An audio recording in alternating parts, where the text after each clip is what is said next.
Boa noite, meus amigos. Boa noite. Boa noite. Olá, boa noite a todos. Boa noite. Professora Sofia, está boa? Boa noite, boa noite.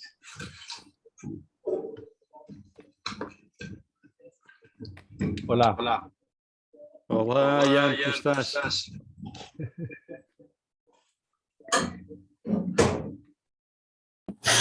Professora Sofia, está-me a ouvir? Tudo bem? Está-me a ouvir a mim? Estou a ouvir um bocado com feedback. Deve ser aqui. Eu pedia a todos que desligassem o microfone. Deve ser alguém que está com o microfone ligado. Desliguem todos o microfone. São se importam. Menos a professora Sofia.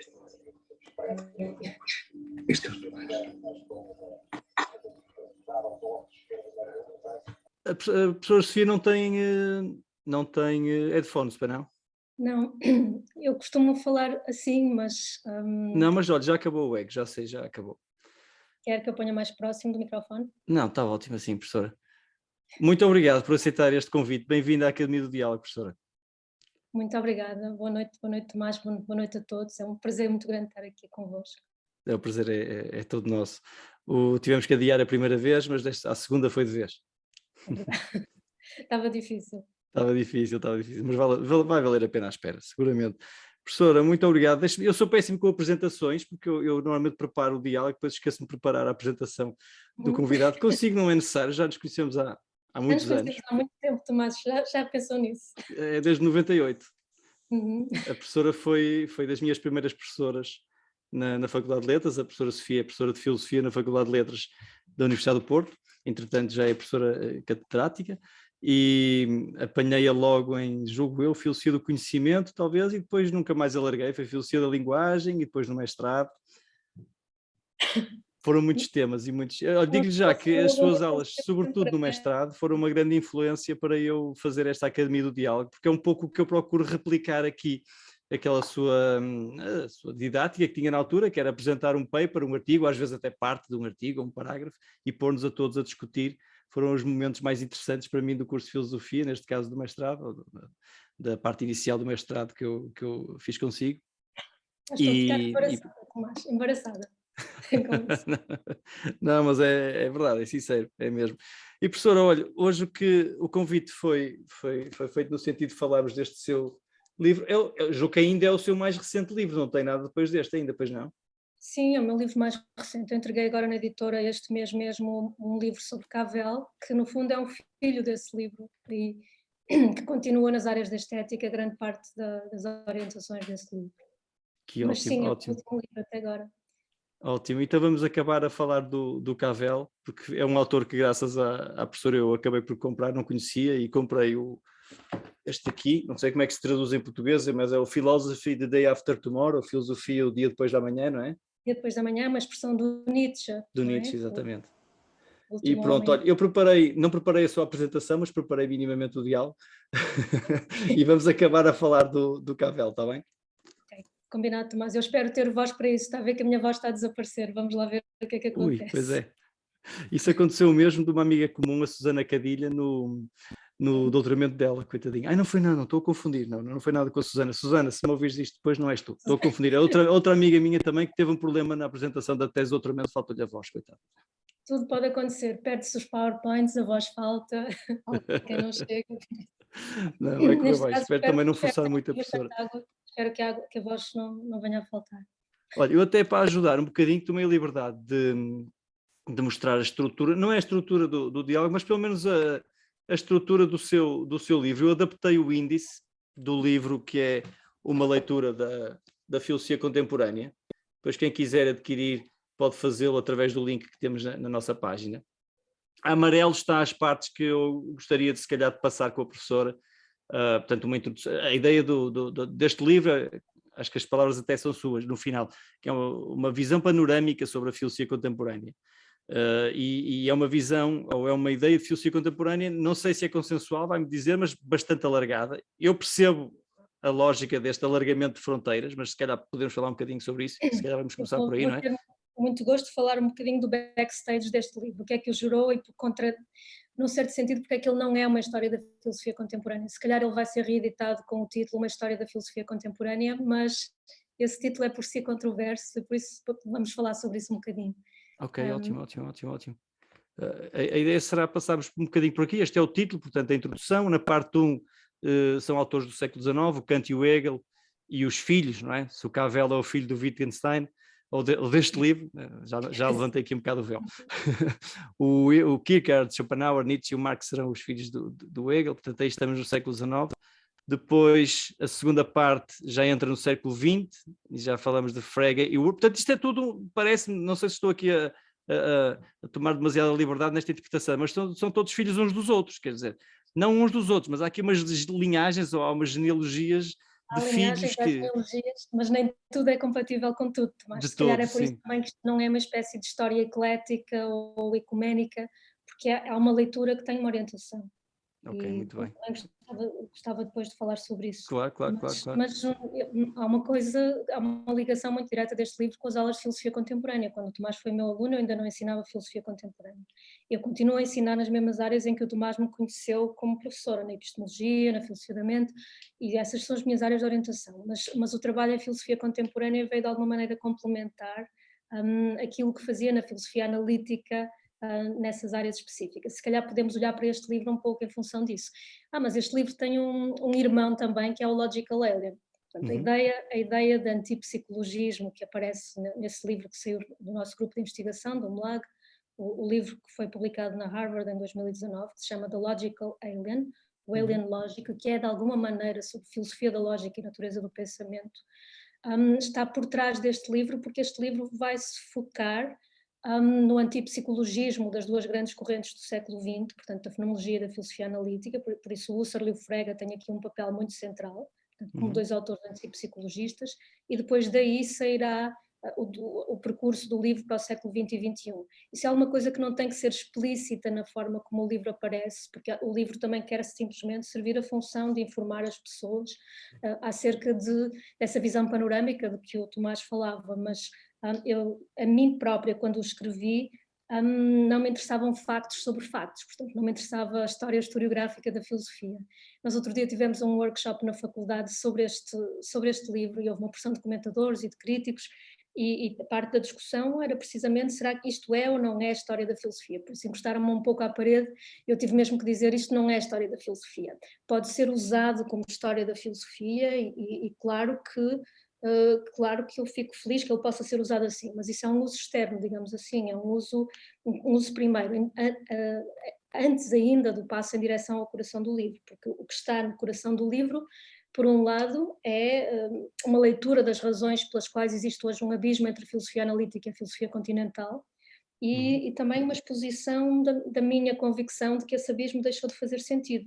E a minha ideia de que o futuro da filosofia está, digamos, para além desse abismo entre tradições que caracteriza este percurso da filosofia no século XIX, XX, XXI. Portanto, parece-me que muita da melhor filosofia que se faz hoje se faz e se quer fazer para além desse abismo. Isto, Tomás, para tentar unificar um bocadinho de onde vem este percurso, portanto, porque o livro passa por século XIX, século XX, século XXI, portanto, podemos dizer assim, interessa-nos...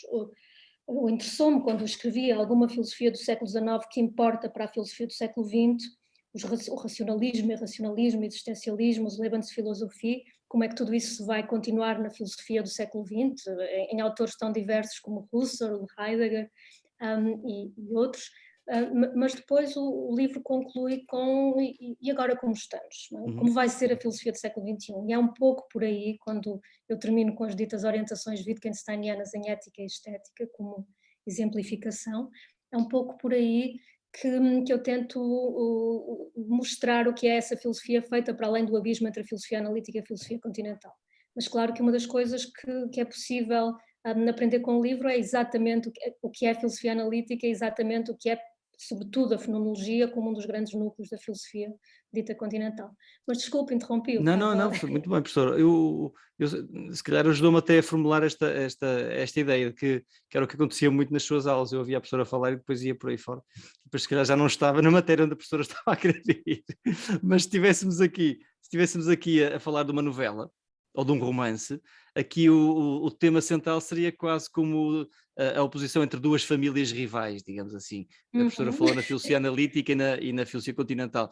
Como isso vai ser um tema na nossa conversa, se calhar que vamos recorrentemente falar, e há muita gente que não é da área, será que poderíamos assim rapidamente explicar o que é isso da filosofia analítica e em que é que se afasta da filosofia continental? Continental é o continente europeu, estamos a falar, há mais continentes, se calhar quem fez essa distinção não se apercebeu disso, mas a filosofia continental é o continente europeu, não é? Não, a filosofia continental é a ideia de inglês de falar de continent e Ok. para a Europa como se a partir do Reino Unido nós não estivéssemos na Europa. Já vimos que isso até pode ser o caso, ok? E se calhar é essa a origem que está, é essa a origem da terminologia. E se calhar há mais famílias desavindas, Tomás, além da filosofia analítica e continental, por exemplo, aqui ao longo deste percurso pergunta-se o pragmatismo e a escola de Frankfurt, será que caem de um lado, será que caem do outro? Porque, ok, há uma primeira ideia dessa divisão, que é a ideia de acordo com a qual a filosofia analítica é a filosofia de língua inglesa, portanto a filosofia que se faria hoje nos Estados Unidos, que se faria em Inglaterra, e a filosofia continental seria a grande tradição, mais influente aqui no sul da Europa, portanto a tradição franco-alemã, aquela que literalmente era considerada como única, se nós recuarmos uns 50 ou 60 anos no nosso país, era praticamente considerada como única, a filosofia dita analítica era considerada, digamos, mero positivismo aquém da filosofia. O que é que parte do que eu procuro fazer no livro, o livro é muito focado na filosofia de língua alemã, o livro é focado na filosofia de língua alemã, começando desde logo com Kant, com Hegel, com Nietzsche, com Schopenhauer, com Husserl, com Frege, todas essas pessoas são pessoas que falam alemão, Wittgenstein, para dizer desde logo o quê? A filosofia analítica é ela própria, entre aspas, nascida no continente, portanto é uma filosofia nascida na Mitteleuropa, nascida nesse ponto do continente europeu em que a vida intelectual e académica se fazia em alemão. E, portanto, aquela nossa primeira ideia de que a filosofia analítica seria a filosofia que se faz em inglês, ou aquela filosofia mais ou menos cientificista, mais ou menos focada na lógica, que nós identificamos com alguns filósofos americanos ou ingleses, é uma ideia historicamente completamente errada. Isto não é sequer uma interpretação, isto é um facto. O facto de termos na gênese da filosofia dita analítica um autor como Frege, Gottlob Frege, e esse é outro dos pontos para mim interessantes deste livro, Tomás, é que por este livro passam quase todas as coisas que nós temos feito em termos de investigação no MOAD. E Frege é um dos autores de nossa orientação, ou que está na gênese daquilo que todos nós fazemos. Por exemplo, temos ensaiado traduzi-lo para o português, por exemplo, no livro da Luna Susana Cadilha, eu e a Susana editamos um livro chamado Frege, Intérpretes de Frege, um pouco para ensaiarmos o vocabulário fregiano em português, porque Frege não é de todo um autor muito estudado da forma que nós o queremos estudar como orientação dos nossos trabalhos. Mas volto então à gênese alemã da filosofia analítica. Nós normalmente tendemos mais a pensar no filósofo analítico inicial, por exemplo, um Bertrand Russell. Na verdade, a filosofia analítica nascente é boa ideia nós identificámos-la com três autores, Gottlob Frege, Bertrand Russell, Ludwig Wittgenstein. E em Wittgenstein as vicissitudes ou as controvérsias internas dessa filosofia analítica nascente já vão ser bastante óbvias. De qualquer forma, o único desses autores que é um autor de língua inglesa é Bertrand Russell.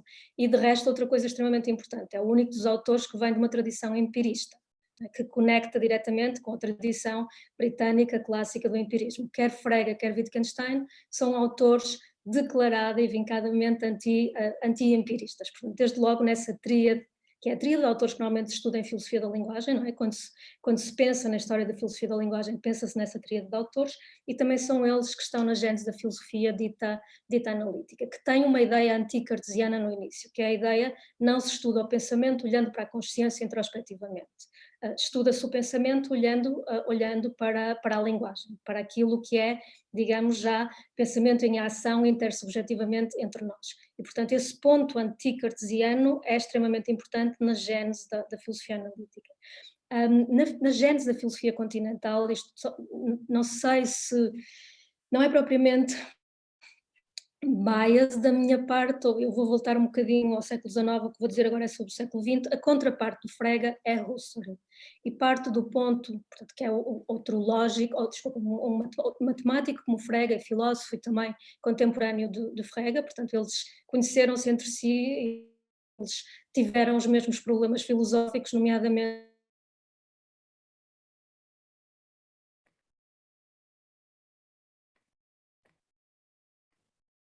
nas nossas crenças aritméticas, com ideias nas nossas cabeças ou ideias nas nossas consciências. Portanto, eles opunham-se a duas coisas: à tradição idealista alemã, bastante dominante no tempo em que escreveram, e também ao psicologismo, portanto, à ideia de que os pensamentos, por exemplo, 2 mais 2 igual a 4, ou estamos aqui os dois a conversar, isto seria um pensamento ou uma proposição, que os pensamentos fossem entidades na nossa consciência, que fossem explicáveis através de uma explicação eu vou já dizer qual é a nuance de tudo isto quanto a Husserl, porque Husserl é considerado como um filósofo da consciência, o fundador da fenomenologia, mas ambos, o Frege e o Husserl, eram autores antinaturalistas e antipsicologistas. Portanto, eles trabalharam ambos num momento em que a psicologia se estava a estabilizar e a crescer enquanto ciência natural e empírica, e de alguma maneira a ocupar aquilo que tinha sido o terreno tradicional da filosofia. E, portanto, quer Frege, quer Husserl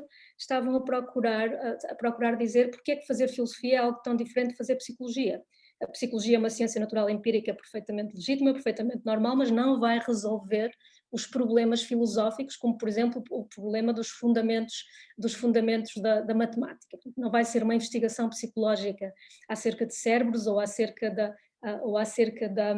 como dizia o Frege, não é a verdade do teorema de Pitágoras não depende da concentração de cálcio no meu cérebro. Ou, como diria o Husserl, aquilo que se passa nos lobos do meu cérebro não é parte do objeto da fenomenologia, porque não é consciente para mim. Portanto, essa divisão de trabalho entre filosofia e psicologia, entre aquilo que seria uma ciência empírica da cognição e aquilo que seria o departamento da filosofia, é extremamente importante para esses dois filósofos fundadores da filosofia analítica e da fenomenologia. Portanto, eram ambos antinaturalistas e antipsicologistas. Muito do que aconteceu depois, no século XX e XXI, nas tradições que eles fundaram, foi contra isto. Bom, agora, falando da tradição continental, o século XIX, os autores que estão neste livro como exemplares do século XIX, são quase todos eles autores, são todos eles autores da tradição dita continental. Portanto, os autores que eu trato na parte do livro que diz respeito ao século XIX, Kant, Hegel, Nietzsche, Schopenhauer, Kierkegaard, são todos autores usualmente pensados como autores continentais, e isso é importante para, entre aspas, a tentativa de reconciliação, a divisão panorâmica que eu vou fazer ao longo do livro. Portanto, eu não falo aí nessa parte do livro de autores como Peirce ou como James, ou não falo de Stuart Mill, portanto não falo de autores que falaram inglês e que poderiam ter sido considerados antecessores da tradição dita analítica. Não é em vão, digamos assim, que não o faço, porque aquilo que vem desses autores, Kant, Hegel, Kierkegaard, portanto, uma certa forma de pensar a história, uma certa forma de pensar a existência, são precisamente tópicos que são de alguma maneira renegados ou ocultados em alguma filosofia analítica contemporânea. Portanto, são tópicos, eu precisava deles no livro porque queria introduzir na filosofia contemporânea, e hoje muitos filósofos de língua inglesa retomam esses autores, mas queria introduzir esses tópicos: existência, história, choques entre racionalismo e irracionalismo na visão panorâmica geral. Tenho que fazer aqui outra correção, digamos, de uma certa injustiça quanto a Husserl. Eu estava a caracterizar Frege e Husserl como sendo fundadores paralelos das duas grandes tradições do século XX, fenomenologia e filosofia analítica.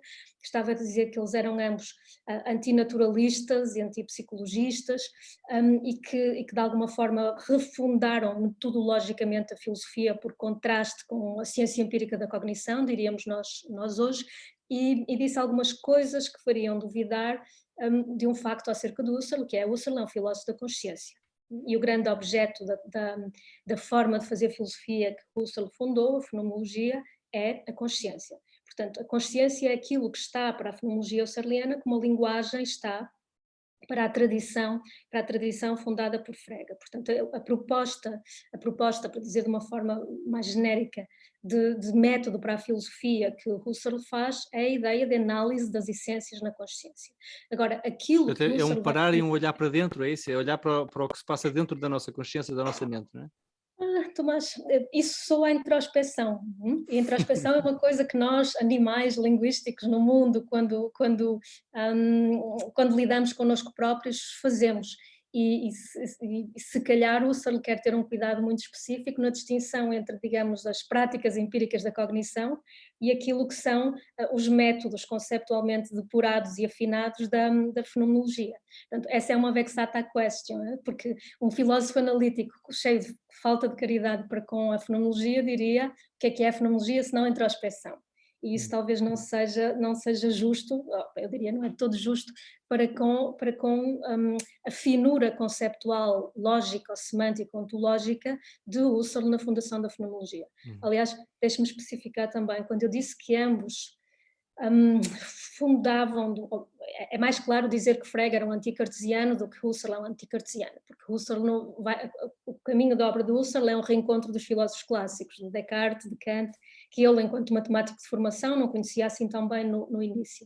Mas há um certo sentido em que ambos são anticartesianos, Frege e Husserl, que é o sentido em que consideram que há uma investigação semântica ou ontológica que a filosofia tem que fazer, e é isso precisamente que a distingue da psicologia como investigação empírica, antes de qualquer pegar dos nossos pensamentos na consciência, ou das nossas ideias na consciência. Portanto, quando filósofos anteriores à filosofia contemporânea, fundada por Frege, às tradições do século XX, fundadas por Frege e por Husserl, tomavam de forma demasiado simplista, digamos assim, o nosso autoacesso, o nosso acesso ao nosso pensamento, o nosso acesso à consciência, parte daquilo que eles não viam era a montagem lógica ou ontológica da linguagem, e aquilo que a linguagem nos permite pensar acerca do mundo em termos de objetos, factos, estados de coisas. Portanto, não há nada de natural na noção de facto ou na noção de estado de coisas, e parte daquilo que pode ser menos apurado na forma de falar naturalista ou empirista é precisamente não olhar, nem querer olhar para essa complexidade semântica ou ontológica. Portanto, quando pode-nos só dar um exemplo de facto, porque disse não há nada de natural, pensamos, olhamos para um facto. O facto é um quê? O que é um facto? Na definição de Frege, um facto é uma proposição que é verdadeira.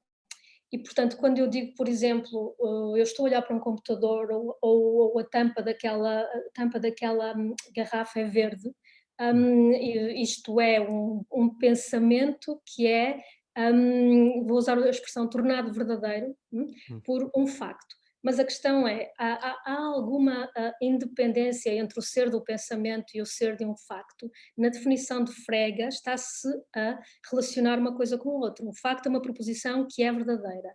E uma proposição o que é? Não é uma ideia na consciência, não é uma Vorstellung, não é uma sensação, não é uma impressão. Portanto, Frege vai falar da natureza da proposição de uma forma, eu estou a usar o termo agora proposição, ele diz pensamento, Gedanke. Usualmente, hoje, dir-se-á mais proposição.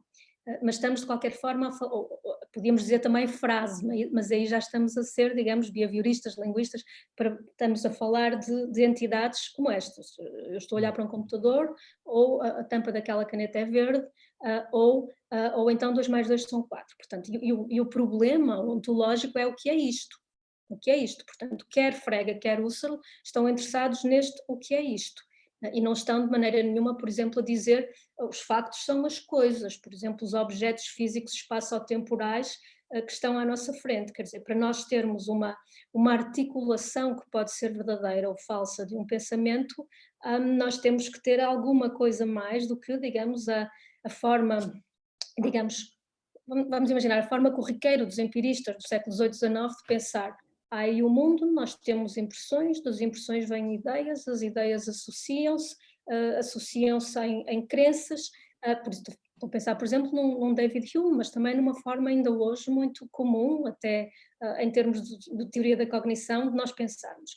Aquilo que Frege e Husserl estão a dizer é, isso não é uma boa teoria do pensamento, não é uma teoria suficiente, desde logo comete uma petição de princípio naturalista, portanto partimos do princípio que temos aí um mundo, que recebemos causalmente impressões, portanto há todo um conjunto de suposições que já vão com essa forma de nós pensarmos na relação, nós hoje diríamos, da nossa mente com o mundo. Okay?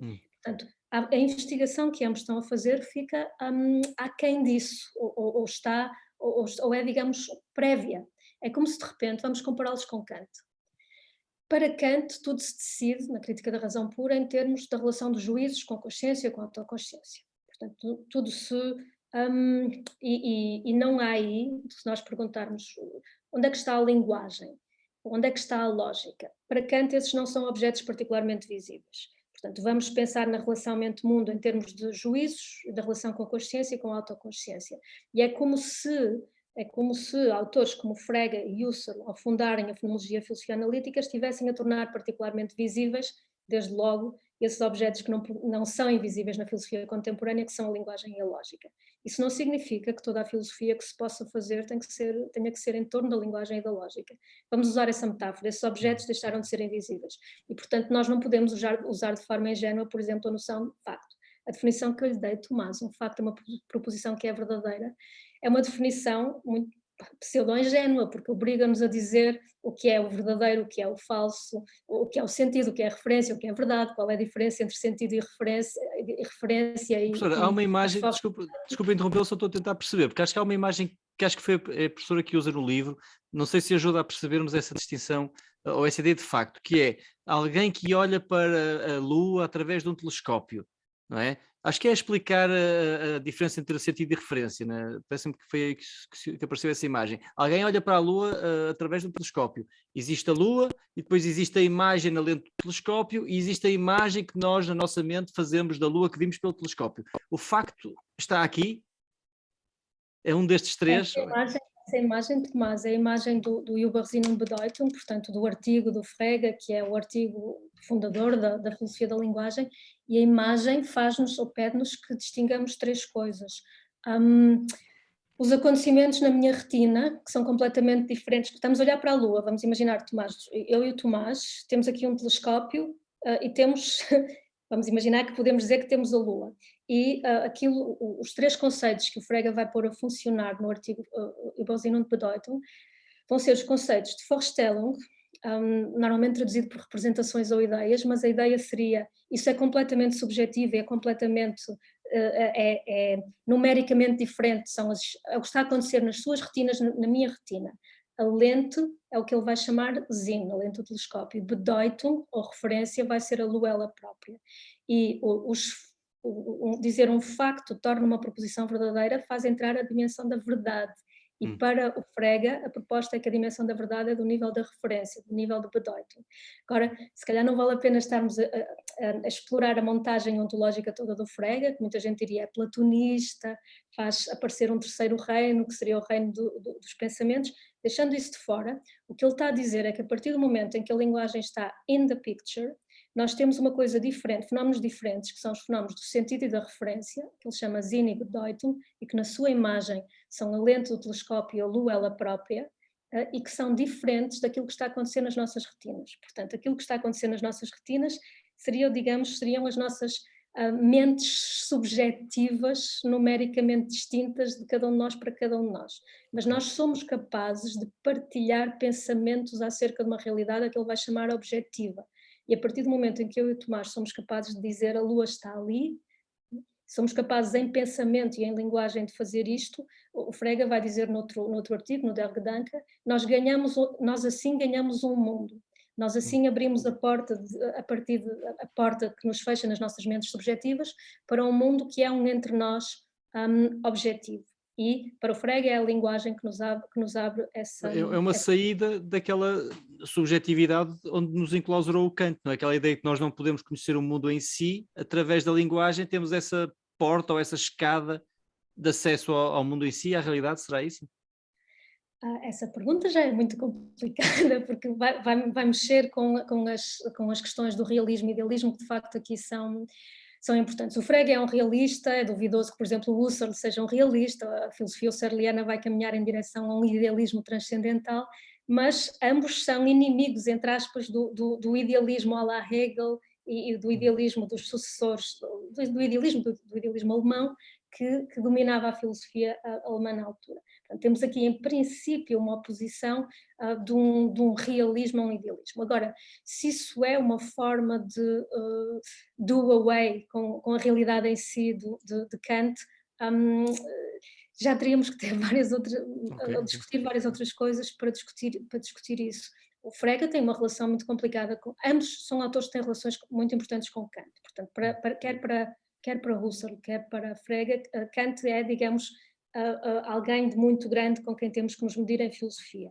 Mas nenhum deles aceita essa noção da distinção fenómeno-número. Nenhum deles aceita que temos aqui a mente, que é a consciência, ou que é a autoconsciência, e portanto, porque a mente inscreve templates na forma de nós recebermos as coisas, então temos aí um mundo que seria em si, que nós, humanos, mentes humanas, não sabemos como é, portanto temos aí uma espécie de fantasma numénico, a realidade em si na crítica da razão pura, número no sentido negativo, e tudo aquilo que nós podemos conhecer é fenómeno. A fenomenologia, ela própria, quando diz que se quer ir às coisas elas próprias, zu den Sachen selbst, é contra essa ideia de um fantasma numénico.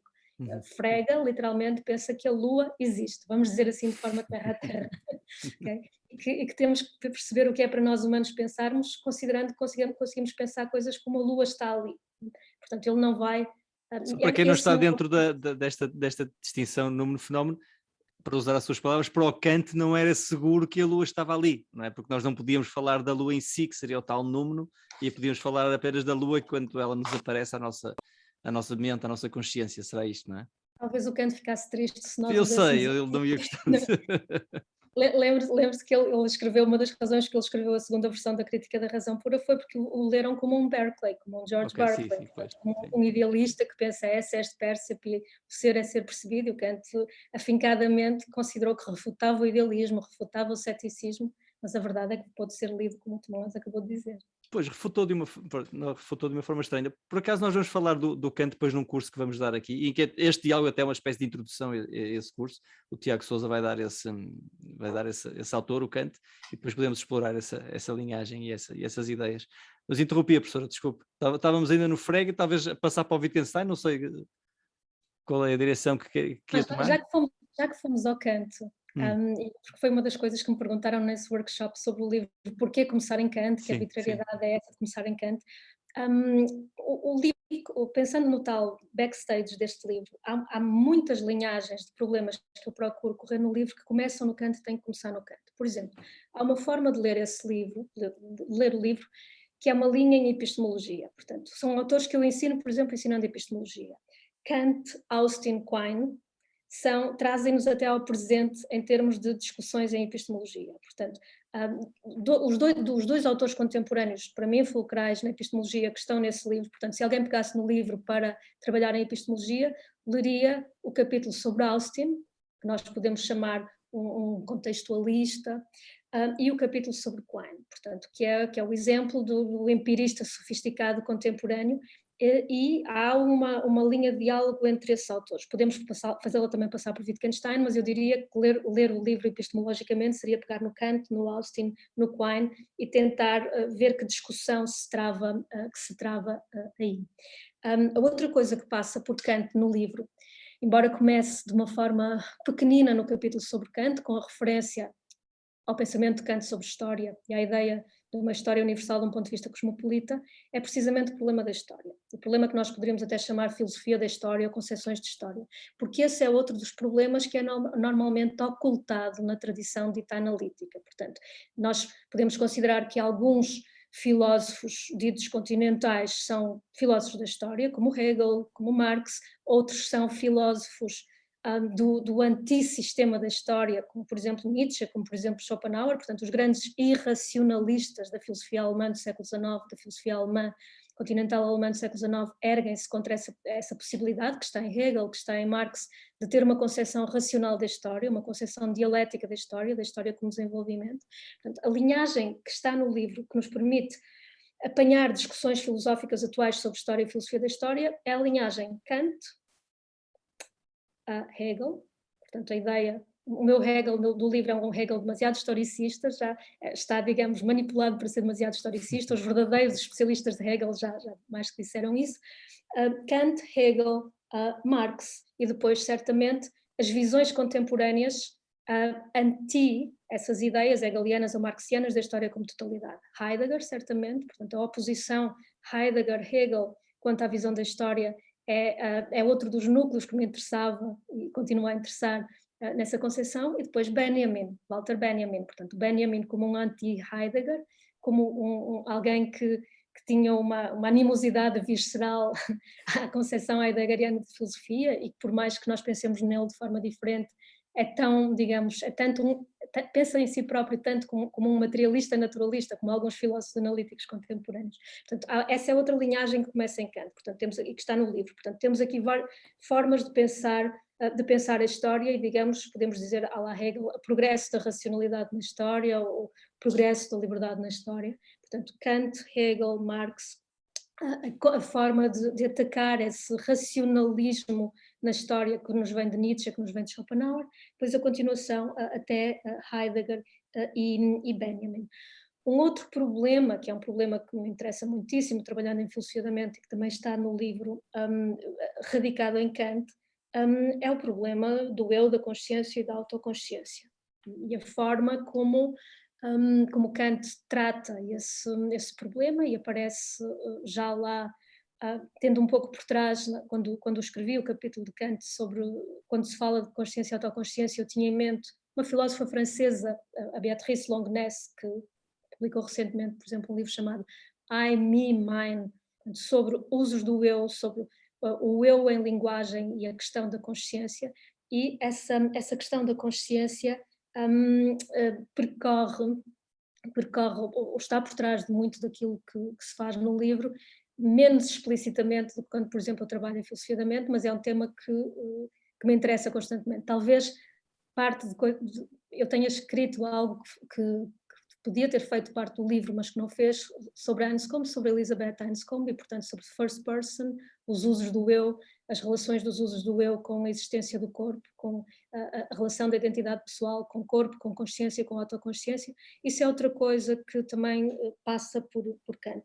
E claro, a quarta coisa são as concepções de lógica. Não há filosofia sem concepções de lógica, e o Kant eu há bocado disse que o Logical Alien era o irmão deste livro.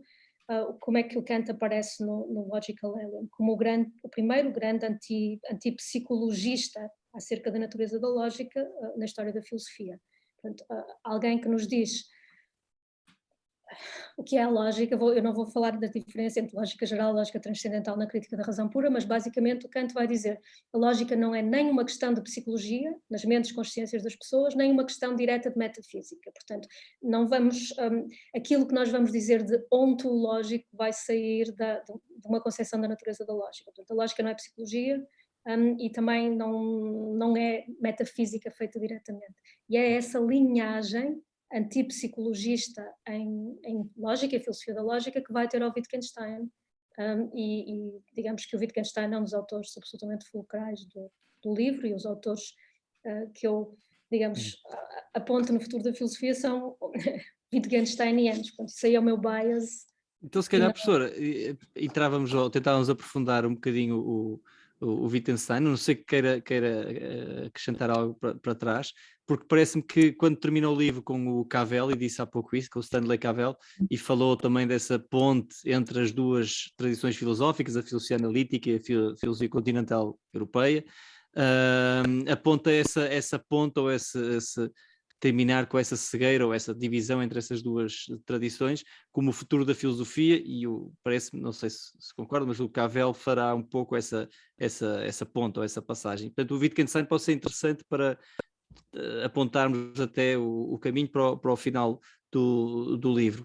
E achei interessante porque a professora, ao falar do Wittgenstein, recusou aquela separação, parece-me que recusou aquela separação que nós estudantes de filosofia todos conhecemos, entre o Wittgenstein 1, não é? O Wittgenstein do Tratados, e o Wittgenstein 2, o Wittgenstein das investigações. A certa altura do livro, parece-me que diz que podemos ler Wittgenstein sem ter em mente essa divisão. Não é? Ela existe, mas também podia não existir. Não é?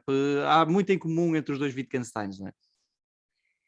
Certamente digo isso, mas tenho consciência de que é polémico, Tomás. É polémico e digamos, explosivo não apenas entre intérpretes de Wittgenstein, mas também para a própria orientação aquilo que normalmente se chama, do meu livro, que é ligado àquilo que se chama a leitura austera de Wittgenstein, portanto, e autores como, por exemplo, a Cora Diamond ou James Conant, portanto, porque esses são autores que dão muita importância ao Tractatus e que não aceitariam diretamente isso que eu digo, e tem toda a razão, Tomás, eu digo isso, e digo isso porquê? Porque simplesmente para dizer que a pessoa que escreveu o Tractatus e, portanto, que propôs uma teoria pictórica da linguagem, a ideia de que a lógica é transcendental, a ideia de que não há direção mente-mundo ou mundo-mente para ser analisada na filosofia, e a pessoa que escreveu as investigações filosóficas, portanto, uma teoria dos jogos da linguagem, podemos lhe chamar um filósofo pragmatista, holista, podemos, de qualquer forma, propôs uma teoria das relações mente-mundo-linguagem profundamente diferente do Tractatus.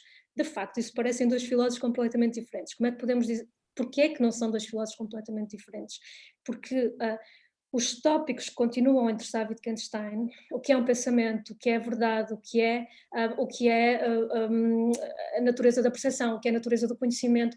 Wittgenstein é um filósofo muito mais clássico do que aquilo que se possa pensar. Portanto, nós normalmente abordamos o Wittgenstein tem uma espécie de efeito encantatório, não é? Os textos de Wittgenstein são bonitos, são estranhos, são obscuros, atraem sem termos que os perceber perfeitamente, ok? E isso, eu acho que ele tem esse efeito encantatório duplo, tem no Tractatus e depois também nas investigações.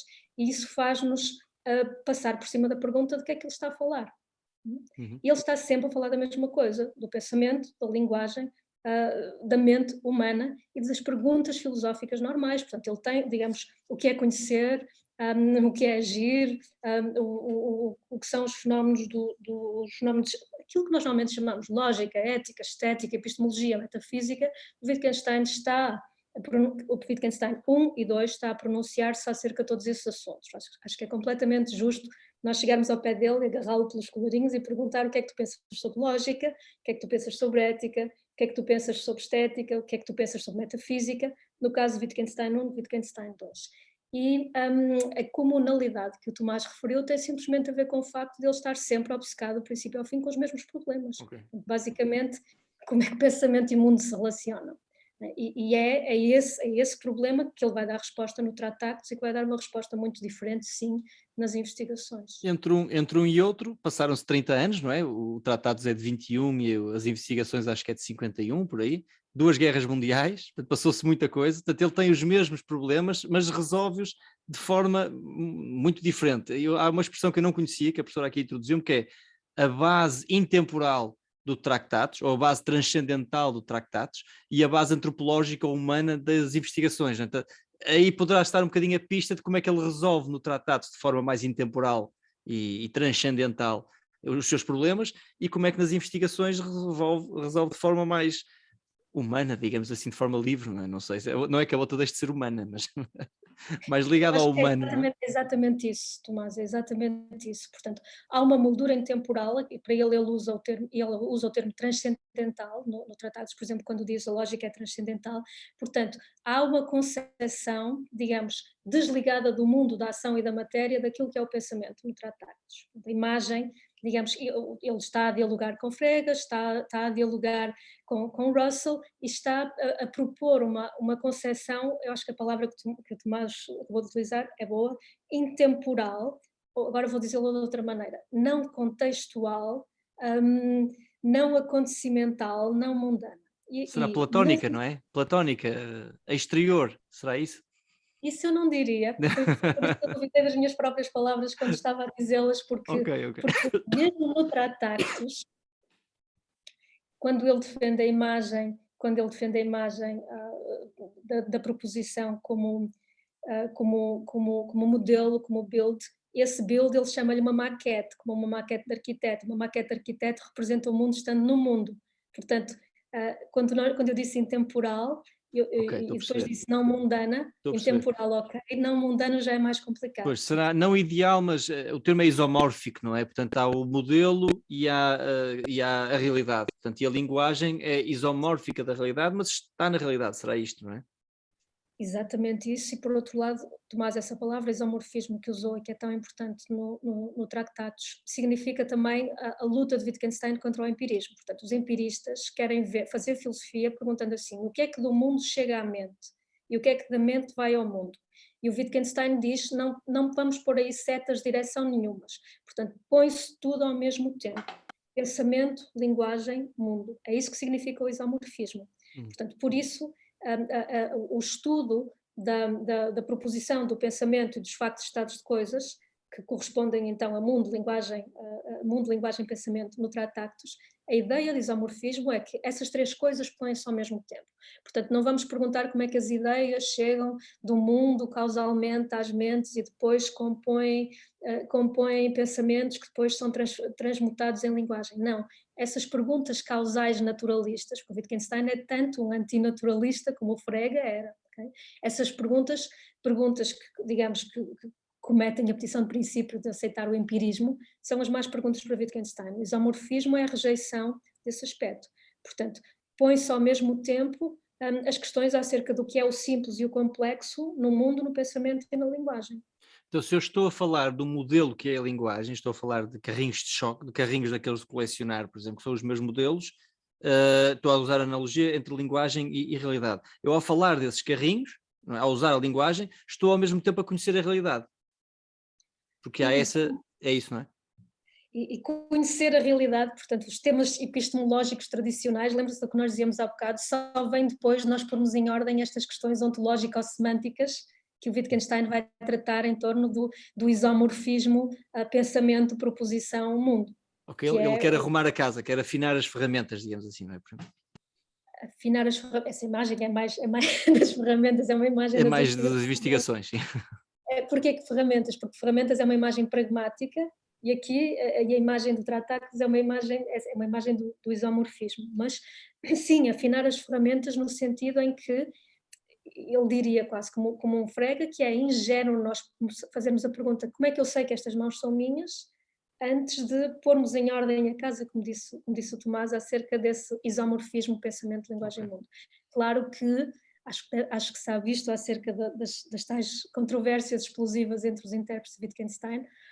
O Tractatus começa com uma discussão ontológica, não é? O mundo é aquilo que acontece, conjunto de facto não das coisas, e claro que o grande problema é se ele está a dizer isto a sério ou não, se isto se pode dizer ou não se pode dizer, porque isto seria fazer ontologia ou metafísica como o metafísico tradicional faz, e portanto isto seria nonsense na própria visão da natureza do sentido e do nonsense que ele apresenta no Tractatus. E que ele diz que não podemos falar na última proposição, não é? Portanto, ele começa por falar de uma coisa que depois no fim diz que não podemos falar. A propósito, Tomás, isso é outra das commonalities entre o Wittgenstein no Tractatus e o Wittgenstein nas investigações. Para ele o problema da filosofia é sempre como é que nós conseguimos fazer sentido. O que é pensar é fazer sentido, dizer coisas que fazem sentido e que podem ser verdadeiras e que podem ir ao mundo, chegar ao mundo.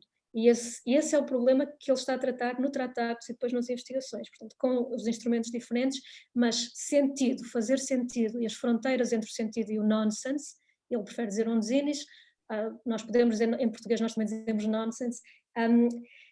Quando há bocado disse que a imagem do Tractatus era intemporal acerca da distinção entre o sentido e o não sentido. E a imagem da fronteira entre o sentido e o não sentido das investigações filosóficas vai ser móvel, porque nós vamos sempre fazendo sentido de formas novas, nós vamos sempre usando os conceitos de formas novas, para o Wittgenstein das investigações. Portanto, os conceitos não são uma espécie de templates vazios dentro das nossas cabeças, independentes daquilo para que são usados no mundo.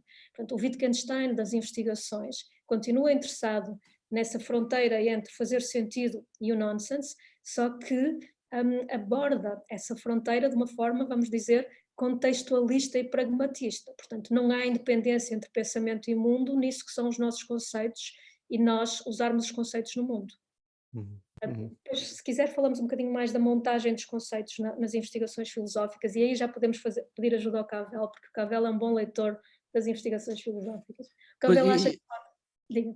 Sim, não, eu vi essa ligação do Cavell, que faz uma abordagem à filosofia via a estética e a ética, pelo menos uma das, nesta última proposição do Tractatus, onde o Wittgenstein nos diz sobre aquilo que não podemos falar diretamente, coisas do sem sentido, coisas não é o termo não se faz sem sentido, mas da ética, da estética, de coisas místicas, não é? Sobre isso não podemos falar, apenas podemos apontar, quase como a dizer, olha, mas podemos fazer arte sobre isso. E acho que eu pensei nessa pista da proposição 7 da final do Tractatus para o trabalho do Cavell, que trabalha a partir de obras de arte e de peças de episódios de cinema, não é? E coisas assim. Mas não só. Toda a filosofia de Cavell começa com a filosofia da linguagem. O Ok. Must We Mean What We Say é sobretudo uma leitura da filosofia da linguagem do Wittgenstein e do Austin, que são os dois grandes filósofos inspiradores do Cavell, e também um ensaio em epistemologia, portanto é acerca do que é uma teoria, que epistemologia está o Wittgenstein, que teoria do conhecimento está o Wittgenstein nas investigações filosóficas a propor-nos. Tudo o que ele diz sobre critérios e sobre claims é a exploração dessa epistemologia que nós hoje em dia chamaríamos contextualista. Uma coisa, Tomás, um filósofo wittgensteiniano como o Cavell não separa a ética ou a estética ou a filosofia política das outras coisas. Portanto, vamos tomar a ética e a estética. Não considera que há, por exemplo, um domínio das proposições, que são as proposições éticas, outro domínio que são as proposições estéticas, e que elas são, por exemplo, que foi assim que os positivistas lógicos leram o Tractatus, não é? Que as proposições éticas e estéticas são mera expressão de sentimentos e é por isso que elas são cognitivamente sem sentido, porque elas não articulam uma conceptualização, ao contrário das proposições aritméticas ou lógicas ou da percepção, elas apenas exprimem sentimentos. E se nós fazemos isso assim, nós vamos dizer, no pensamento humano há aqui áreas, há aqui uma área, podemos escrever um livro que é sobre ética, escrever um livro que é sobre estética. A forma wittgensteiniana de conceber a filosofia não permite essas separações. Portanto, não há, o Wittgenstein detestava, o Wittgenstein, como antes, como ela ainda era pior, detestavam os éticos racionalistas de Oxford e de Cambridge à sua volta. Achavam que esta ideia de que se pode escrever um tratado de ética, uma coisa seríssima, deontológica ou utilitarista, ou de qualquer forma uma coisa autopossuída, racionalista, acerca da forma como os humanos devem agir, tanto Wittgenstein como Anscombe achavam que falhava completamente aquilo que é o our ethical thinking. Então, para falar de ética, deveríamos escrever um romance, ou ver um filme, ou ouvir uma música, mais algo é assim? nada absurdo e é num certo sentido por aí que as coisas vão. Por exemplo, a Cora Diamond, o que não significa que nós não argumentemos, o que não significa que nós não utilizemos conceitos, mas significa, por exemplo, que quando há, por exemplo, aquilo que interessava muito o Wittgenstein, abismos profundos entre nós, aquilo que ele dizia, por exemplo, tu acreditas no juízo final, eu não acredito no juízo final, o que é que nós estamos a fazer quando falamos um com o outro? Que isto é, por excelência, um problema das Three Lectures on Religious Belief, aquilo que nós hoje chamamos o desacordo. Há alguma forma, algum caminho argumentativo entre mim e ti, quando tu, por exemplo, és religioso, acreditas no juízo final, e eu não acredito no juízo final, isso que ele chamava de gulfs between us, e que nós hoje podemos chamar de desacordo. Quando o Tomás diz, faz-se ética, lendo um romance ou vendo um filme, isso é para ser pensado nesse contexto. A forma de nós mudarmos as conceptualizações que vão entrar naquilo que podem depois vir a ser argumentos éticos, está muito mais próxima, na prática, podemos dizer assim, daquilo que nos acontece quando nós vemos um filme, quando nós lemos um romance, do que quando nós, vamos dizer assim, de forma a priorista, vamos pegar numa premissa para um argumento ético, ou para um argumento... E será por aí que as coisas irão, mas tudo isto só é dito em função, ok, o Cavell foi professor de estética em Harvard durante mais de 40 anos, portanto o título dele era isso, professor de estética e teoria do valor, mas o Cavell não era só isso, portanto, trabalhava em aquilo que nós chamaríamos de filosofia da linguagem, epistemologia, e sobretudo não fazia essa separação entre áreas. Quando eu há bocado disse que acabei de escrever um livro sobre Cavell, a estética e o futuro da filosofia, que se chama Arte Descomposta, o livro não é sobretudo sobre estética, porque a ideia de que a estética gira em torno, por exemplo, de problemas como o que é a arte, ou qual é o valor cognitivo da arte, ou os problemas, digamos, canónicos, por exemplo, da estética analítica contemporânea, estão muito longe da forma como o Cavell trabalha sobre estética. Ele está muito mais perto de tratar questões assim, por exemplo, o que é isto? O que é a expressão em linguagem? O que é isto de nós dizermos que um artista tem a intenção de fazer um objeto e cria esta obra de arte? Uma intenção será um estado mental interior na cabeça das pessoas que depois de alguma forma se plasma na matéria? Ou então e ele vai rejeitar todas estas coisas. Ou a ideia de que o significado nós sabemos perfeitamente bem o que é, está nas nossas cabeças e depois o colocamos cá fora, por exemplo, num objeto de arte ou, por exemplo, num texto escrito. Portanto, a análise de fenómenos como expressão, intenção, aquilo que está envolvido na percepção é desses tópicos que o Cavell trata quando trata de estética. Portanto, são tópicos que nós podemos também chamar de epistemologia ou de filosofia da linguagem. Portanto, não são tópicos, digamos, compartimentalizados. Uhum. Isso não é assim tão estranho em termos de estética analítica contemporânea, se olharmos para um autor como o Arthur Danto, por exemplo. O Arthur Danto, escrevendo sobre estética, está constantemente a entrar também nesses territórios. Mas deixe-me só justificar um bocadinho mais. Sim. Porque é que o Cavell faz muitas outras coisas além de falar sobre arte, e porque é que ele é um bom leitor de Wittgenstein. Polémico, mas o Wittgenstein para ele é só das investigações, o outro não conta, okay? Ele não quer saber.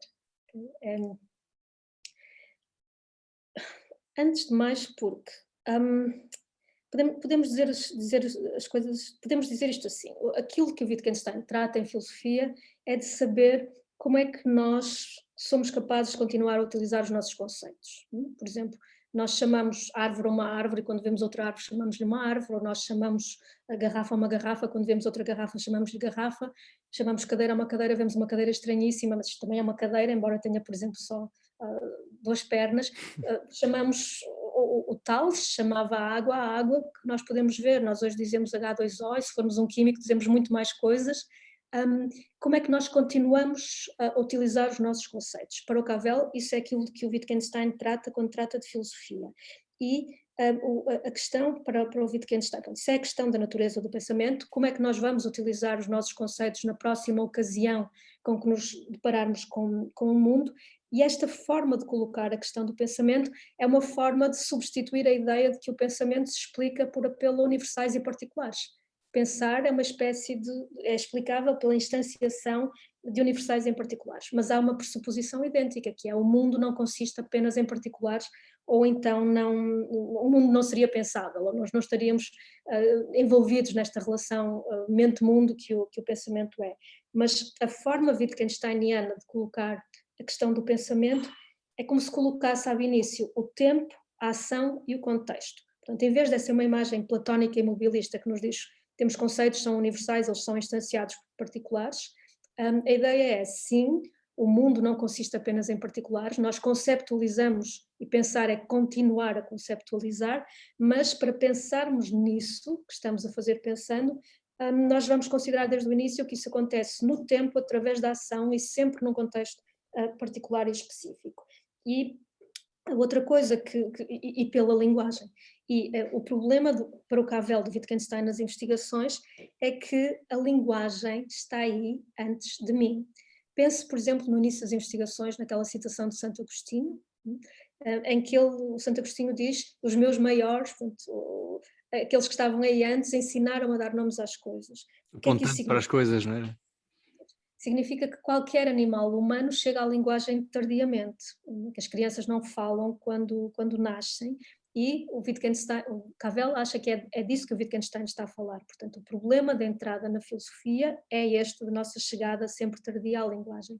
E quando nós chegamos à linguagem, e vai ser apoderando-nos dela, que nós vamos continuar a chamar nomes às coisas, a usar conceitos, continuar a usar conceitos éticos, estéticos, lógicos, o que seja, nós encontramos na linguagem, naqueles que estão lá antes de nós, um acordo no juízo. Portanto, os outros falam uma linguagem e estão em acordo na linguagem. E esse acordo, este talvez seja para o Cavell, para muitos outros intérpretes, o ponto fundamental nas investigações, não é um acordo contra opiniões. Portanto, não são duas pessoas já racionais, já conscientes cá fora, a debaterem o que é que tu pensas sobre a democracia, ou o que é que tu pensas que vai acontecer nas eleições na próxima semana. O acordo no juízo tem a ver com tu e eu agora chamarmos verde ao verde, ou chamarmos água à água, ou chamarmos morte à morte. Portanto, acordo no juízo é essa condição dos humanos na linguagem. E isso é o que o Wittgenstein e o Cavell chamam o comum, portanto, a entrada no comum, é isso que a filosofia da linguagem comum visa, esse acordo no juízo, isso são as tais formas de vida, os tais jogos de linguagem. E aquilo que a filosofia, de acordo com Wittgenstein, faz é investigar esse comum, portanto, redescobrir esse comum. Porque nós, quando um animal humano entra na linguagem, isso é uma herança e é um adestramento, portanto, nós não estamos lá em nossa plena consciência, dando nomes às coisas a nosso belo prazer. Reparem, nós aqui podemos dizer outra coisa, eles são filósofos pragmáticos da linguagem, mas filosofia pragmática da linguagem não significa apenas fazer coisas com palavras, como batizar ou declaro-vos casados. Fazer coisas com palavras vai ter uma história um bocadinho mais complicada do que isso. Esse acordo do juízo, vai dizer o Cavell, é um acordo totalmente frágil. E ele, Cavell, pensa que aquilo que, portanto, a única coisa que nos mantém nos rails, nas formas de vida humanas, nas práticas conceptuais que nós levamos a cabo dia a dia, é esse acordo no juízo, esse acordo na linguagem. E isso, diz o Cavell, a descoberta do Wittgenstein é a descoberta da estranheza, ele usa a palavra do Freud, da Unheimlichkeit, da inquietante estranheza desse acordo na linguagem que caracteriza as formas de vida dos humanos. O Cavell aqui insiste muito, este é um ponto comum à antropologia, à psicanálise e à filosofia, porque tem a ver com o quê? Com a relação da nossa animalidade com o facto de nós sermos seres linguísticos. E, portanto, deixa-me só perceber onde é que está essa estranheza, porque para o comum mortal não filósofo, quer dizer, não é estranho, eu aponto, está ali uma cadeira, a professora reconhece uma cadeira, o meu filho reconhece uma cadeira, onde é que está essa estranheza então?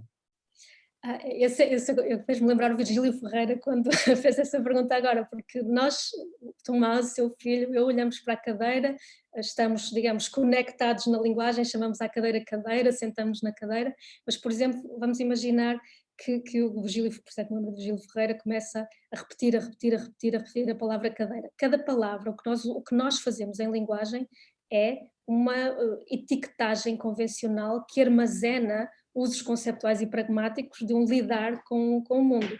Para nós é completamente banal, Tomás, para si, para o seu filho, para mim, chamarmos cadeira à cadeira, sentarmos nela, sabemos que se é cadeira nos podemos sentar nela. A inquietante estranheza de acordo com o Cavell tem a ver com essa convencionalidade linguística, com esse armazenamento conceptual que nas coisas mais simples existe, nas formas de vida humana, nas práticas humanas, e que nos é completamente natural, portanto a estranheza é-nos, digamos, invisível. Por isso é que o olhar do antropólogo pode ser tão interessante aqui, porque basicamente as nossas formas, aquilo que é natural nas nossas formas de vida civilizadas, usarmos zooms para falarmos uns com os outros neste tipo de conversas, tudo aquilo que é natural para nós é convencional e a questão, de acordo com o Cavell para o Wittgenstein, é de onde é que vem essa convenção, qual é a relação entre convencional e natural naquilo a que nós chamamos o humano. E, portanto, a estranheza será para ser ligada aí. E o ponto dele, Tomás, é que nós não somos menos estranhos do que, por exemplo, uma tribo no Amazonas que habita sobre a Terra de uma forma completamente distinta, com práticas completamente distintas, com algumas coisas em comum, mas o ponto aí é mesmo o natural e o convencional, como se relacionam, a racionalidade e a animalidade. Portanto, se quiser, de novo, questões completamente clássicas, que também estavam, por exemplo, num Kant, e que no Cavell, no Wittgenstein, das investigações lido pelo Cavell, estão lá também. Portanto, o problema da filosofia para o Cavell, agora dito de outra maneira, é o problema da racionalidade humana, da forma como a racionalidade se relaciona com a animalidade. Essa relação natural convencional. Mas sem deitar fora aquilo que há bocado dizíamos acerca das relações pensamento-linguagem-mundo. Ele continua sempre a tentar tratar. Eu não fui reler o Cavell, se calhar devia ter ido, mas há um capítulo deste livro, o Dia Depois da Manhã, em que ele analisa uns passos de dança do Fred Astaire, e a partir dessa análise, que até está no YouTube, por acaso, esse vídeo, é ele a dançar numa feira e depois tem um engraxador de sapatos, e ele encontra uma série de pares conceptuais que depois vai desconstruindo, e algo como, não me lembro bem, mas era algo como a herança negra americana, a identidade pessoal, a identidade americana, por aí fora, a partir de um espaço de dança. Portanto, é um pouco isso, né? A partir do comum, a partir do cotidiano, ele vai procurar algo mais, filosoficamente mais profundo. Portanto, será um pouco essa ideia, a partir do comum e do cotidiano, para fazer filosofia? Exatamente isso, Tomás. Estamos a falar daquilo que se chama Ordinary Language Philosophers, filósofos do comum, e isso também tem uma posição na história da filosofia contemporânea, que é continuar a achar que a linguagem é muito importante, mas não pensar que a linguagem que importa aí é a lógica. Isso significa que nessas práticas mais comuns, o Fred Astaire, os passos de dança, aquilo que da história, da identidade, das nossas práticas artísticas ou conceptuais vai num ínfimo gesto de um humano num dado contexto, isso para os filósofos do comum é o pretexto para a filosofia. Portanto, isto não é nem mais nem menos estranho do que, por exemplo, a natureza da lógica. Aliás, o Sartre já fazia isso, não era? Quando ele olhava para o empregado de café e a partir daí tirava uma série de conclusões sobre a boa-fé ou a má-fé e a condição humana, isso se calhar era um pouco o que interessou aos existencialistas e ao Sartre, não era? Encontrar a profundidade no superficial ou no comum. Ou pelo menos os temas do reconhecimento e do ceticismo relativamente ao outro e o enganchamento das mentes humanas umas nas outras, que estão nesse seu exemplo do Sartre, portanto, revelam um problema comum ao Sartre e aos filósofos da linguagem comum, como Cavell, que é, vamos lhe chamar, é o problema da intersubjetividade humana, ou o problema das outras mentes, como dizem os filósofos analíticos. Não é? Isso não... E para o Cavell isso é um problema importantíssimo. O Cavell escreve muito sobre o ceticismo e sobre o ceticismo acerca das outras mentes, e pensa que o ceticismo acerca das outras mentes faz um trabalho muito específico em filosofia, muito particularmente em arte, e ele fala da verdade do ceticismo e da assimetria desse ceticismo sobre as outras mentes. Eu alguma vez saber o que é que o Tomás está a pensar aí com essa cara estranhíssima com que está a olhar para mim. Pois não, estava a pensar, ceticismo não é um ceticismo cartesiano em relação, não sei se o mundo existe, não é esse tipo de ceticismo, pois não? É um ceticismo em relação ao que o outro está a pensar. Esses tópicos são extremamente importantes para o Wittgenstein, para o Cavell. Repare, esses tópicos, os filósofos de orientação wittgensteiniana são anticéticos, são de alguma forma desconstrutores do ceticismo. Eu escrevi há pouco tempo um artigo que se chama Temptation and Therapy, Tentação e Terapia, que é precisamente sobre a diferença dos ceticismos do McDowell e do Cavell, porque há uma forma normal de ler Wittgenstein dizendo assim: o ceticismo precisa de terapia. Quando alguém é um cético, por exemplo, um cético acerca do mundo real e exterior, tudo o que é preciso é esclarecer aquilo que está a ser mal pensado. Quando, por exemplo, eu penso, pode ser que o mundo real exterior seja uma gigantesca ilusão, por exemplo, diagnosticar que alguém só pode pensar isso quando se fizer ab início uma separação entre mente e mundo, que pode ser ela própria injustificada. Isso seria aquilo que alguém como o McDowell, por exemplo, enquanto Wittgensteiniano, abordaria assim o ceticismo de forma terapêutica, mas o Cavell vai considerar o ceticismo como uma tentação inextirpável e como um ponto, basicamente, dizendo de uma forma direta. Ele considera que é uma assimetria entre o ceticismo sobre o mundo real e exterior, que pode ser afastado conceptualmente, e o ceticismo quanto às outras mentes, que é constitutivo na nossa relação com os outros humanos. Grande parte dos escritos do Cavell sobre estética, por exemplo, sobre tragédia shakespeariana, Cavell, está traduzido em português, alguns dos artigos do Cavell famosos sobre o Rei Lear e sobre algumas outras peças de Shakespeare, são precisamente acerca de intersubjetividade e reconhecimento e o caráter inultrapassável do ceticismo acerca do outro nessa circunstância, portanto, ceticismo acerca das outras mentes. Esse é o tipo de problemas que ele trata, entre aspas, em estética, quando se trata de arte. Portanto, seria, como ele diria, são os problemas normais da filosofia a partir de materiais que nós podemos chamar estéticos ou artísticos, como, por exemplo, o teatro, a tragédia shakespeariana. Mas isso é um exemplo de que o ceticismo que é um problema normal, digamos, da epistemologia, é tratado pelos filósofos wittgensteinianos. Bom, e usar etiquetas que não têm graça nenhuma, portanto a chamada hinge epistemology, a epistemologia das proposições dobradiça vem daí, é uma posição wittgensteiniana na epistemologia contemporânea, o chamado disjuntivismo em filosofia da percepção vem daí também. Portanto, o que eu quero dizer é que o Wittgenstein não é apenas o tal filósofo obscuro que diz umas coisas engraçadas que nós podemos repetir. Portanto, a partir de Wittgenstein, há posições articuláveis acerca desses problemas mais centrais, comuns da filosofia.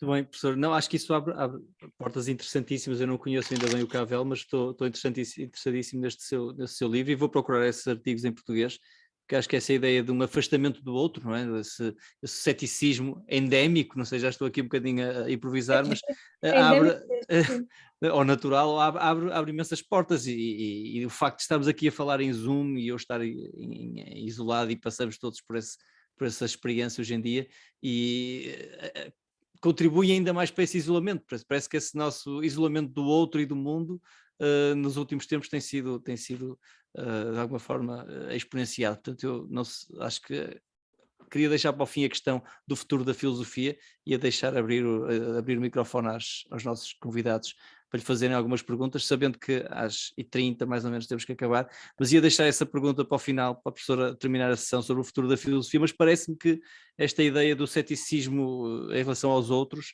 e à mente dos outros pode abrir imensas investigações muito interessantes para o futuro da filosofia. Não sei se é por aí que depois que vai terminar a conversa, mas como diz, não sei se quer completar alguma coisa para trás, abrimos já Posso completar, porque provocou-me um bocado ao falar dos existencialistas e de Cavell, foi por isso que eu falei do ceticismo, porque precisamente o Cavell considera que quando nós damos respostas intelectuais ao ceticismo, nós estamos a defletir, portanto a não querer ver que o ceticismo é uma condição existencial. E, portanto, é apenas mais um dos pontos do pensamento de Cavell em que os existencialismos, ou Nietzsche, ou Heidegger, portanto, os tais autores da outra tradição, da tradição renegada, entram na filosofia do Cavell. Okay? Portanto, para mim, o futuro da filosofia vai ter que passar por essa reconciliação das tradições desavindas. Não tem sentido nós pensarmos que há duas disciplinas, uma é a filosofia analítica, outra é a filosofia continental, que trabalha com autores tão estranhos como Hegel ou Heidegger. É verdade que muitos de nós pensam assim, ainda agora hoje. A proposta do livro quanto ao futuro da filosofia é que os problemas da filosofia são transversais e essas penetrações, por exemplo, neste caso, as questões existenciais, talvez aqui a tradição analítica deu menos atenção, ou as questões da filosofia da história, da concepção da história, a que a tradição analítica deu menos atenção, há alguns filósofos de língua inglesa atuais, e o Cavell serviu-me como exemplo disso, que importam, estão a tratar muito diretamente e com completo conhecimento de causa quanto à tradição continental, que também já traçou aí trilhos, reimportam-nos de novo para a filosofia, o futuro da filosofia. A imagem do futuro da filosofia nietzschiana é do Cavell. Para usar aquela imagem das famílias desavenças que usamos do início da novela que um dia vamos escrever, a família analítica ignorou certos problemas que a família continental perseguiu, a crítica social, a condição humana, vindos do Heidegger, passando por Sartre, não é? Horkheimer, toda esta escola de Frankfurt, o Adorno, todos esses, e a ideia que a professora está a passar é que agora parece que vai haver um casamento comum entre as duas famílias. Muitas coisas a dizer quanto a isso. O casamento não vai ser pacífico. Não vai ser, nenhum professora, nenhum casamento é pacífico. Absolutamente. E depois do lado continental há também muitas ingenuidades e esquecimentos. Por exemplo, uma coisa para que o Cavell me chamou a atenção foi o quão ingênuo Derrida, na sua teoria da significação, também é um importador do Austin. Há uma quantidade de filósofos continentais hoje em dia que continuam a J.L. Austin. Derrida, Judith Butler, o Foucault faz coisas extremamente idênticas e eu diria que são cometidas ingenuidades, por exemplo, no caso do Jacques Derrida, ingenuidades empiristas crassas que estão a ser criticadas pelo J.L. Austin e repetidas e não criticadas pelo Derrida, ao mesmo tempo que Leo Austin, por exemplo, no famoso assinatura, evento, contexto. Portanto, a terapia mútua acho que é bem necessária e o casamento não será pacífico, nem será propriamente uma situação o Zizek com a Cora Diamond, por exemplo, não sei se ia ser um casamento muito interessante, era de certeza.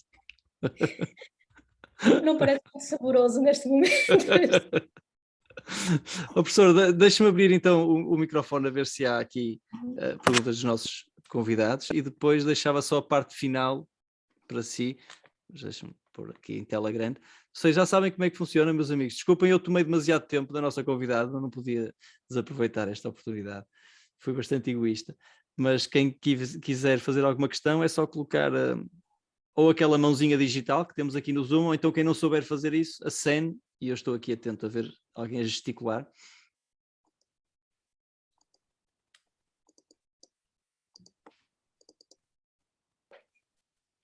Tá, Carlos, força. Pode ligar o som. Carlos Soares. Olá, boa noite. Boa noite. Noite.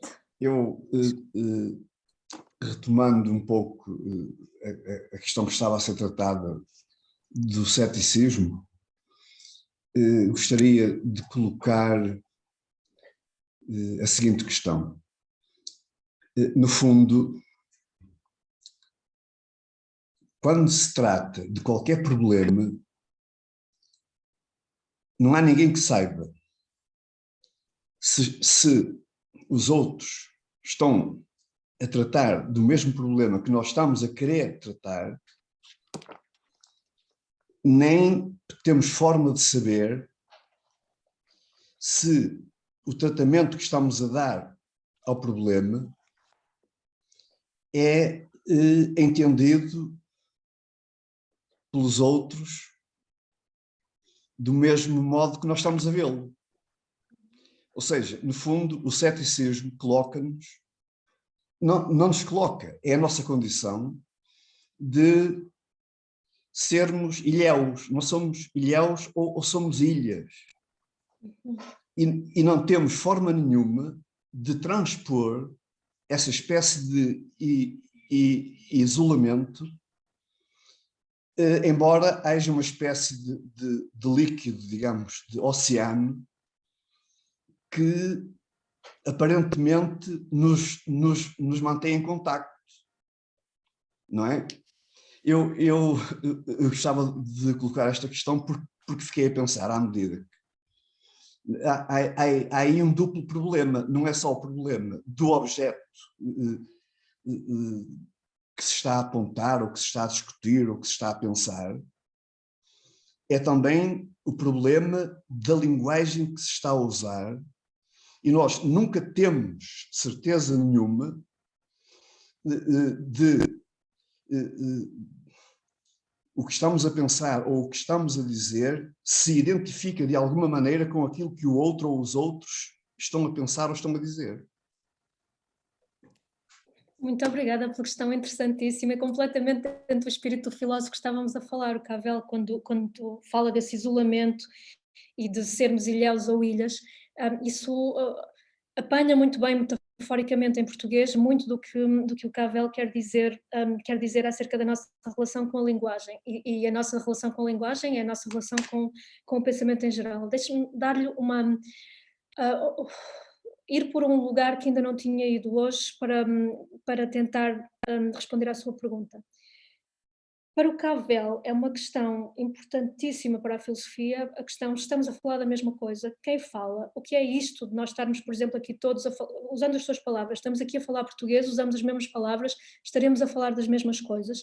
Aquilo que o Cavell chama o tema da voz, que é o grande tema da filosofia do Cavell, a busca da voz, the quest for a voice, a ideia dele é a seguinte: nenhum de nós tem por natureza uma voz, não é? Uma coisa é a voz fisiológica articulada, se nós não temos nenhum problema, nós conseguimos emitir sons. Outra coisa é, nós entramos na linguagem e apoderamos de palavras usadas por outros, e até nós podermos, digamos, pensar ou dizer qualquer coisa de original, qualquer coisa de próprio, usando estas palavras que são precisamente apoderadas, para Cavell esse é o grande ponto em que para a filosofia se põem, por exemplo, questões políticas, ter uma voz, questões éticas e estéticas também, por exemplo, fazer qualquer coisa de original, dizer aquilo que quero dizer e que ainda faz sentido querer dizer de novo, que é aquilo que para o Cavell é a grande questão para a estética. E todas essas questões, que são as questões da filosofia para o Cavell, as questões da linguagem, da voz, quem fala, quem é o sujeito, será que eu estou a dizer aquilo que quero dizer, must what I mean what I say, essas questões são todas penetradas, diz ele, pelo ceticismo. Portanto, esse tal ceticismo que ele considera inextirpável. Não é o ceticismo do mundo sobre o mundo real exterior, é o ceticismo como o facto, vamos dizer assim, das nossas palavras, que são os nossos instrumentos conceptuais para lidar sempre com o mundo, não terem significados fixos. Portanto, o nosso pensamento e a nossa linguagem são coisas que nós vamos fazendo, e isso é um ponto incontornável quando falamos do ceticismo. Isto é diferente do ceticismo, isto em epistemologia conduzirá a posições, basicamente à posição seguinte. Quando eu digo assim, eu sei que estas mãos são minhas. Bom, mas tu não sabes que não estás no mundo Matrix. Então, se tu não sabes que não estás no mundo Matrix, então tu não sabes que essas mãos são tuas. Isso seria o argumento usual cético. E uma linhagem cável de abordagem a este argumento será estas palavras nem sequer significam a mesma coisa em todos os contextos. Por exemplo, estas mãos são minhas. Se eu sou um avatar num jogo de linguagem real, virtual, e estas mãos são minhas, quando eu estou aqui agora, supostamente sou um ser físico real, espaço-temporal existente, nem sequer tem exatamente o mesmo significado. E, portanto, o ceticismo que perpassa a nossa relação com a realidade tem a ver também com esse caráter não fixo da linguagem. Então, a linguagem é a nossa única alternativa quando se trata de pensarmos coisas sobre as coisas, e usualmente funciona bem. Mas o ceticismo é essa espécie de rio subterrâneo que retira o tapete a cada momento. Portanto, e a sua ideia de, então, de ilhas ou ilhéus são imagens que caem muito bem na forma como o Cavell pensa na nossa forma de existirmos na linguagem, portanto, como humanos, sem termos um tapete sólido e seguro definitivo debaixo dos nossos pés. E outro lugar que também em que essas suas imagens se aplicam bem ao Cavell será o pensamento político, porque uma coisa que lhe interessa quando nós falamos, e quando nós falamos queremos dizer coisas, é o que ele chama claim, voz, estamos sempre a pretender coisas sobre as coisas, pretender ter uma voz, e nós constantemente falamos em nosso nome, falamos em nome de outros. Como é que nós sabemos sequer que temos esse direito? Por exemplo, em filosofia da ciência dizemos assim, as nossas melhores teorias acerca do vírus, ou as nossas melhores teorias acerca de física quântica, dizem Q. E estamos constantemente então a usar esse nós, esse lugar de linguagem. E parte para o Cavell, a política começa aí. Como é que o eu e o nós se relacionam nesse pensamento que só pode ter lugar na linguagem? Bom, basicamente a sua imagem do ilhéu e da ilha é, digamos, a imagem existencial de que o Cavell gostaria muito para pensar na nossa realidade na linguagem. Muito obrigada. Obrigado, Carlos. Mais alguém queira colocar aqui alguma questão, algum comentário? Força, Júlia.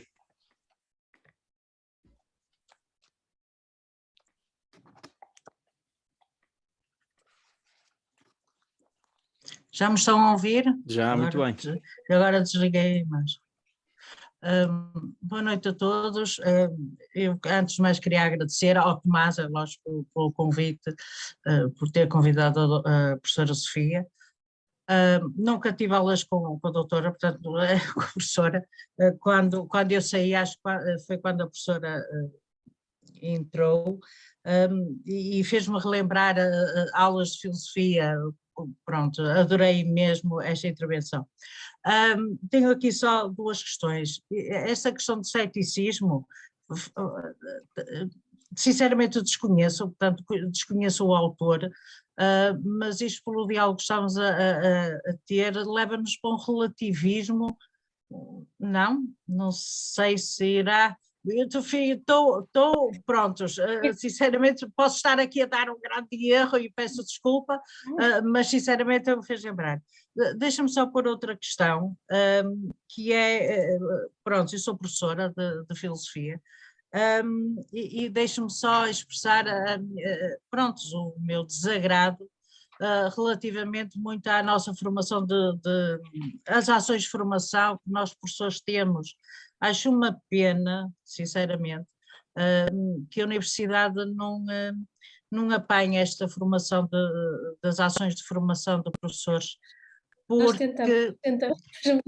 porque sinceramente acho que fico triste, porque há muita coisa que está a ser feita, há muita gente nova, Tomás e outros como tantos, que só sabemos por casualidade, não é? Nós, professores de filosofia, eu falo por mim, não quero falar por nós, é muito complicado, não é? Mas estamos já muito longe daquilo que é feito agora e tenho, por mim, lamento as horas que eu tenho de frequentar nas ações de formação de professores que muitas vezes não me... Pronto, claro, dizem sempre alguma coisa, mas é um bocadinho relativo e não termos acesso aos estudos que vocês estão a fazer.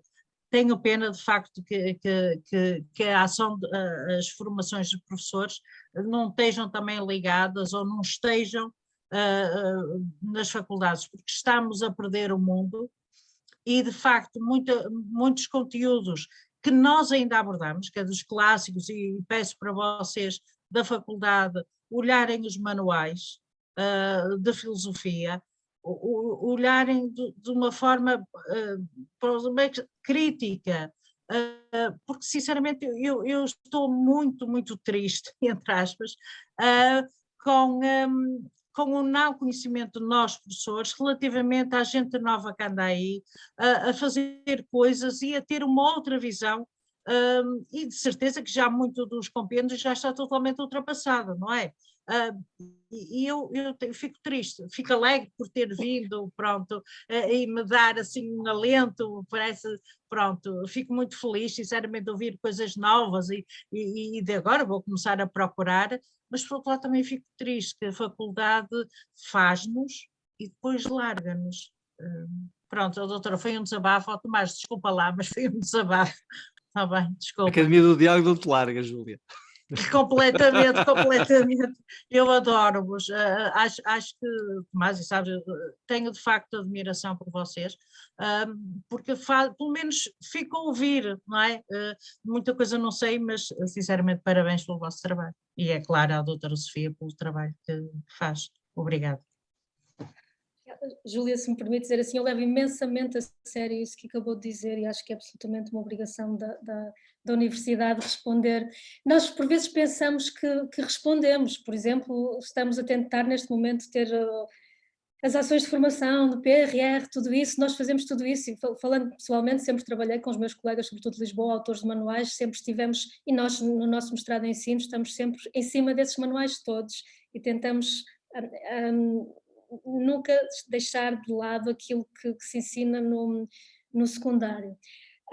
Agora, eu sei que falhamos, nós não conseguimos fazer tudo ao mesmo tempo, trabalhar em todas estas pistas. Deixe-me desde já dizer uma coisa, todos os livros que quiser do nosso Instituto de Filosofia, se nos abordar via, ou é simplesmente o e-mail e filosofia, nós temos uma quantidade grande de coisas que podemos simplesmente oferecer. Eu muitas vezes penso, estas coisas deviam ir para as escolas secundárias, nós temos tantos livros publicados em português que são patrocinados pela FCT, que a FCT não nos deixa vender porque são as regras estranhíssimas, loucas da FCT. Eu acho que o destino natural seria precisamente os professores do ensino secundário, por isso, por favor, aborde-nos e diga aos seus colegas e peça esses, porque pode ser engraçado, podem gostar mais de uns do que de outros, mas pelo menos isso que estava a dizer, de se sentirem um bocado out of the loop, fora do contexto daquilo que se faz de novo, isso não devia ser assim e, portanto, pelo menos as muitas publicações que nós temos para oferecer e por vezes não sabemos exatamente para onde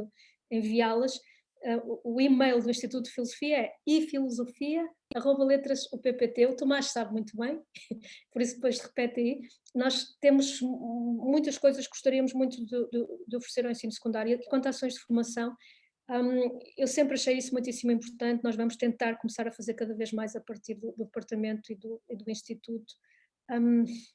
O mundo não é perfeito. Acerca do ceticismo, só uma coisinha acerca de Wittgenstein e de Cavell acerca do ceticismo.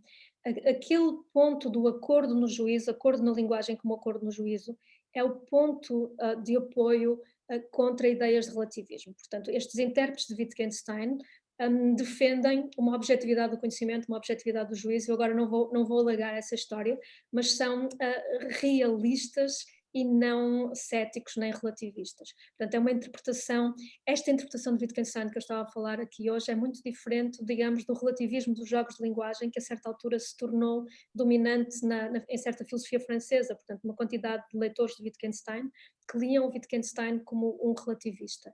Portanto, esta interpretação antropológica, precisamente por ser antropológica, objeta a esse relativismo. Só para não ficar com essa imagem negra relativista de Cavell, vai precisamente no sentido oposto. O ceticismo de que nós acabamos a falar era um ceticismo, digamos, de laivos existenciais, que era algo diferente da forma como isto vai funcionar em termos de epistemologia. Desculpa a brevidade, já sei que Tomás que temos que fechar, portanto... Não, professor, não temos. A questão, a sua voz, estou preocupado com a sua voz e muitos de nós trabalhamos amanhã. Eu não estou, como já disse, vou ficar uma semana isolado graças à minha filha. Sim, estamos também. Acho que está metade de Portugal isolado, por isso. Não sei se mais alguém tem alguma questão. Não, professor, então, olha, eu ia-lhe deixar as palavras finais. Não sei se quer falar sobre o capítulo final, que é um parágrafo, o seu capítulo final chamado O Final, não é?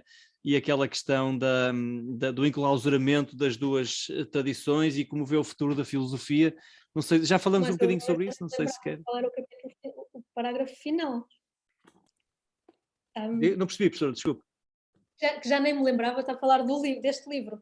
Sim, tem no final tem um capítulo que é o final e tem só um parágrafo sim, pequenino. Mas como tem direito no índice a vida própria, eu chamo-lhe um capítulo, não sei se tem.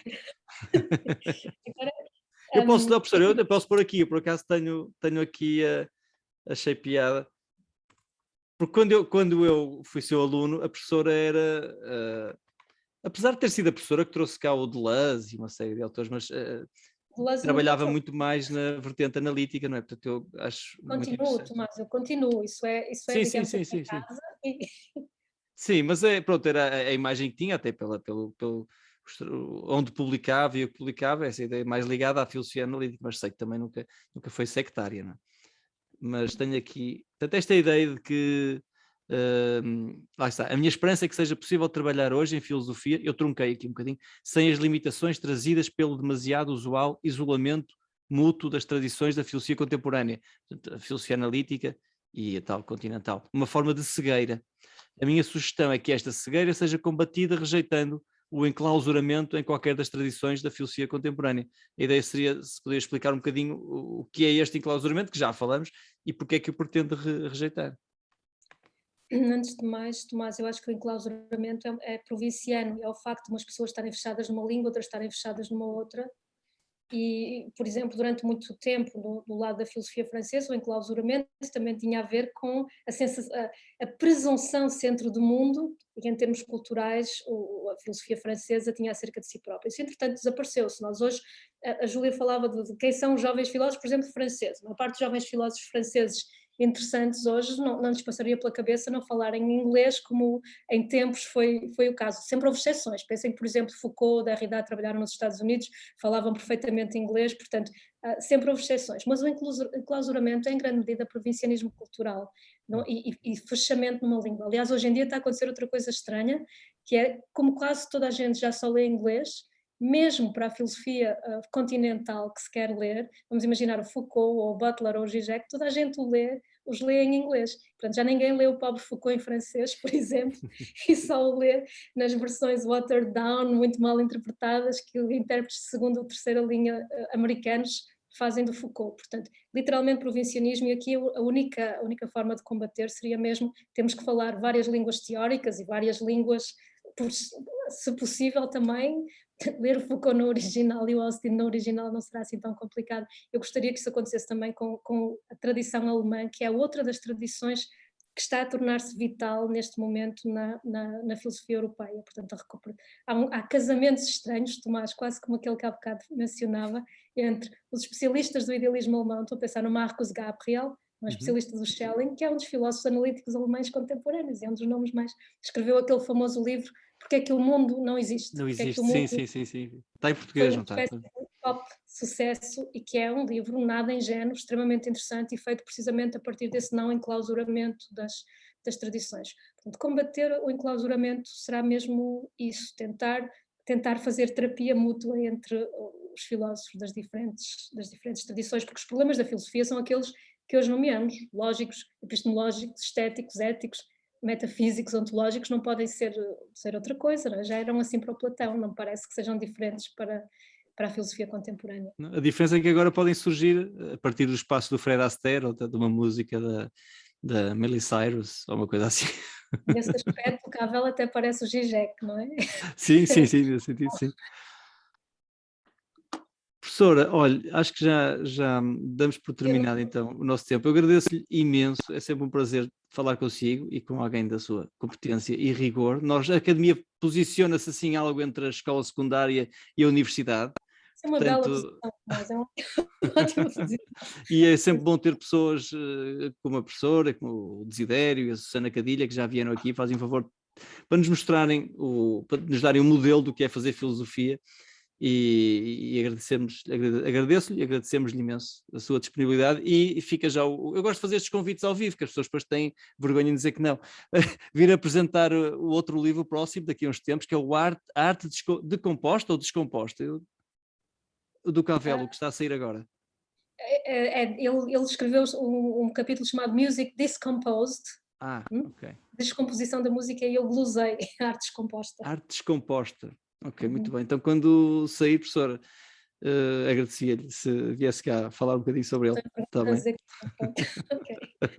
Boa noite a todos. Muito obrigada, Boa noite. Tomás. Muito obrigado a todos. Um abraço. Muito obrigado.